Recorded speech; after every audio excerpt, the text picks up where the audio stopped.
دریائے سندھ میں گڈو بیراج پر پانی کی سطح میں مسلسل کمی آ رہی ہے، جبکہ جامشورو میں کچے کے متعدد علاقے زیر آب آ گئے ہیں۔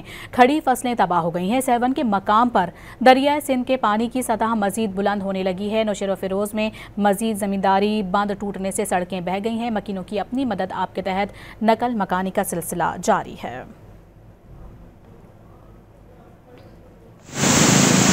سیلاب نے سندھ میں بھی تباہی پھیلانا شروع کر دی۔ کنکوٹ کے مقام پر دریائے سندھ میں طغیانی آ گئی۔ کچے کا زمینی رابطہ منقطع ہو گیا۔ مکین اپنا گھر بار اور مال مویشی چھوڑ کر نقل مکانی پر مجبور ہے۔ متاثرین نے جان بچانے کے لیے کڑھائی کو کشتی بنا لیا۔ کشمور میں کچے کا پورا علاقہ سیلابی پانی کی نذر ہو گیا۔ سکھر بیراج پر اونچے درجے کی سیلابی صورتحال برقرار ہے۔ کچے میں سیلاب کے باعث ریسکیو آپریشن جاری ہے۔ ضلع بھر سے 18,000 افراد کو محفوظ مقام پر منتقل کیا جا چکا ہے۔ دریائے سندھ گڈو بیراج کے مقام پر پانی کی سطح میں مسلسل کمی ہونے لگی۔ اونچے درجے کی سیلابی صورتحال درمیانے درجے میں تبدیل ہو گئی۔ کنٹرول روم کے مطابق 12 گھنٹے کے دوران پانی کی سطح میں 30,000 کیوسک کمی ریکارڈ کی گئی۔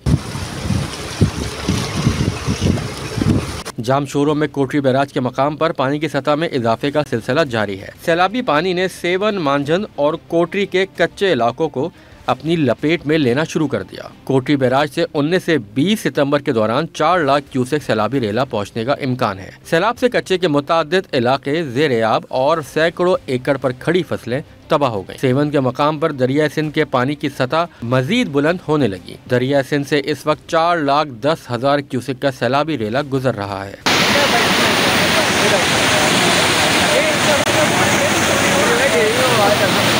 نوشہر و فیروز میں دریائے سندھ میں درمیانی درجے کی سیلابی صورتحال ہے۔ منڈج کے قریب مزید زمینداری بند ٹوٹ گئے۔ پانی کا تیز بہاؤ سڑک بہا کر لے گیا۔ پانی ایس ایم بچاؤ بند سے ٹکرا گیا، جس سے متعدد دیہات زیر آب آ گئے۔ لوگ اپنی مدد آپ کشتیوں پر محفوظ مقامات پر نقل مکانی کر رہے ہیں۔ گھوٹکی میں دریائے سندھ میں گڈو بیراج کے مقام پر پانی کی سطح میں مسلسل کمی ہو رہی ہے، لیکن سیلابی صورتحال تاحال برقرار ہے۔